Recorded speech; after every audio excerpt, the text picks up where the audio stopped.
नमश्चंडिकाय नमः। अर्थ श्री दुर्गा सप्तशती। 8वां अध्याय रक्त बीज वध। महर्षि मेधा ने कहा, चंड और मुंड नामक असुरों के मारे जाने से और बहुत बड़ी सेना के नष्ट हो जाने से असुरों का राजा प्रतापी शुंभ ने क्रोध युक्त होकर अपनी संपूर्ण सेना को युद्ध के लिए तैयार होने की आज्ञा दी। उसने कहा, अब उदययुध नामक 86 असुर सेनापति अपनी सेनाओं के साथ युद्ध के लिए जाएं और कंबु नामक 84 सेनापति भी युद्ध के लिए जाएं। कोटिवीर्य नामक 50 सेनापति और धूम्रकुल नाम के 100 सेनापति प्रस्थान करें। कालक, दोहृदय, मौर्य और कालके यह दैत्य भी मेरी आज्ञा से सजकर युद्ध के लिए कूच करें। भयानक शासन करने वाला असुरों का स्वामी शुंभ इस प्रकार आज्ञा देकर बहुत बड़ी सेना के साथ युद्ध करने के लिए चला। उसकी सेना को अपनी ओर आता देखकर चंडिका ने अपने धनुष की टंकारों से पृथ्वी और आकाश के बीच का भाग गुंजा दिया। हे राजन, इसके पश्चात देवी के सिंह ने दहाड़ना आरंभ किया और अंबिका के घंटे के शब्दों ने उस ध्वनि को और भी बढ़ा दिया।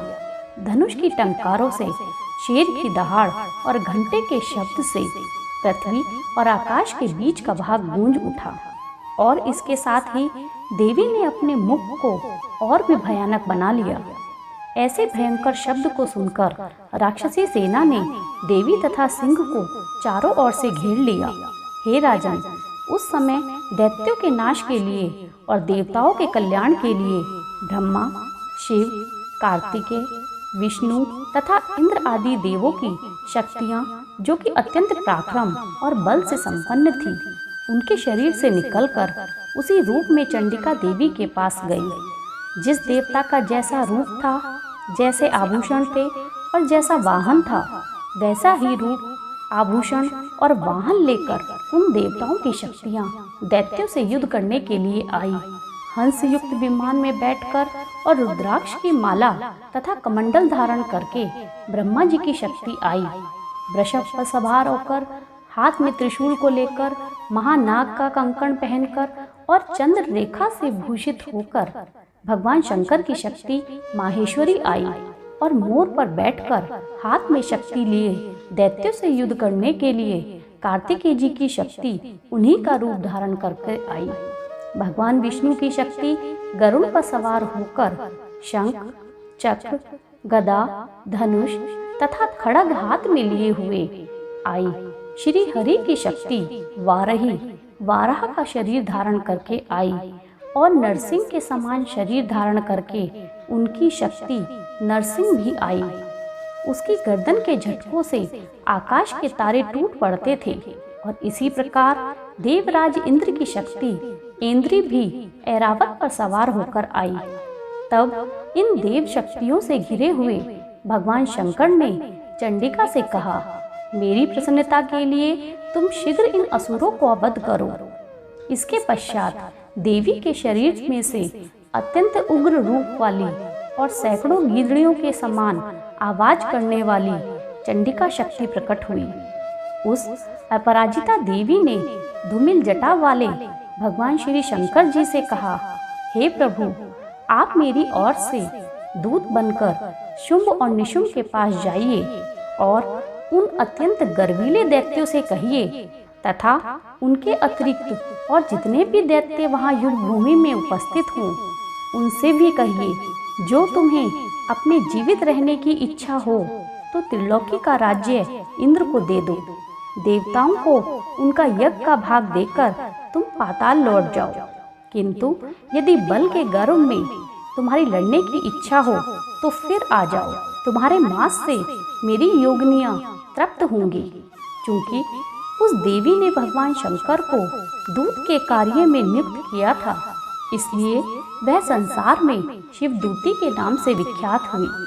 भगवान शंकर से देवी का संदेश पाकर उन दैत्यों को बड़ा क्रोध आया। वह जिस स्थान पर देवी विराजमान थी वहां पहुंचे और जाने के साथ ही देवी पर बाणों और शक्तियों की वर्षा आरंभ कर दी। देवी ने उनके फेंके हुए बाणों, शक्तियों, त्रिशूल और फरसों को अपने बाणों से काट डाला और काली देवी उस देवी के साथ आगे खड़ी होकर शत्रुओं को त्रिशूल से विदीर्ण करने लगी। ब्रह्माणी जिस तरफ दौड़ती थी उस तरफ अपने कमंडल का जल छिड़ककर दैत्यों के वीर्य और बल को नष्ट कर देती थी। और इसी प्रकार माहेश्वरी त्रिशूल से, वैष्णवी चक्र से और अत्यंत कोप वाली कुमारी शक्तियों द्वारा असुरों को मार रही थी। और इंद्री के बाजू के प्रहार से सैकड़ों दैत्य रक्त की नदियां बहाते हुए पृथ्वी पर सो गए। वाराही ने कितने ही राक्षसों को अपनी थूथन द्वारा मृत्यु के घाट उतार दिया। दाढ़ों के अग्रभाग से कितने ही राक्षसों की छाती को चीर डाला और चक्र की चोटों से कितने को विदीर्ण करके धरती पर डाल दिया। बड़े बड़े राक्षसों को नरसिंह अपने नखों से विदीर्ण करके भक्षण कर रही थी और सिंह नाद से चारों दिशाओं को गुंजाती हुई रणभूमि में विचर रही थी। शिवदूती के प्रचंड अट्टहास से कितने ही दैत्य भयभीत होकर पृथ्वी पर गिर पड़े और उनके गिरते ही वह उनको भक्षण कर गई। इस तरह क्रोध में भरे हुए मात्र गणों द्वारा नाना प्रकार के उपायों से बड़े बड़े असुरों को मरते हुए देखकर राक्षसी सेना भाग खड़ी हुई और उनको इस प्रकार भागता हुआ देखकर रक्तबीज नामक महापराक्रमी राक्षस क्रोध में भरकर युद्ध के लिए आगे बढ़ा। उसके शरीर से रक्त की जितनी बूंदें पृथ्वी पर गिरती थी, तुरंत वैसा ही शरीर वाला और वैसा ही बलवान दैत्य पृथ्वी पर उत्पन्न हो जाता था। रक्तबीज गदा हाथ में लेकर इंद्री के साथ युद्ध करने लगा। जब इंद्री शक्ति ने अपने वज्र से उसको मारा तो घायल होने के कारण उसके शरीर से बहुत सा रक्त बहने लगा और उसकी प्रत्येक बूंद से उसके समान ही बलवान और महापराक्रमी अनेकों दैत्य भयंकर रूप से प्रकट हो गए। वह सबके सब दैत्य बीज के समान ही बलवान तेज वाले थे। वह भी भयंकर अस्त्र शस्त्र लेकर देवियों से युद्ध करने लगे। वैसे ही जब वैष्णवी ने चक्र से, कुमारी ने शक्ति से और वाराह ने खड्ग से और माहेश्वरी ने त्रिशूल से उसको घायल किया तो उसके शरीर से रक्त बहने लगा, जिससे उसके ही समान हजारों महाअसुर उत्पन्न हो गए, जिसके द्वारा यह संपूर्ण जगत व्याप्त होने लगा। सभी माताओं द्वारा एक साथ प्रहार करने से रक्तबीज को भी क्रोध आ गया। तब उसने सब मात्र शक्तियों पर पृथक पृथक गदा से प्रहार किया। रक्तबीज के रक्त से जो महाअसुर उत्पन्न हो रहे थे उनको देखकर सभी देवता भयभीत होने लगे।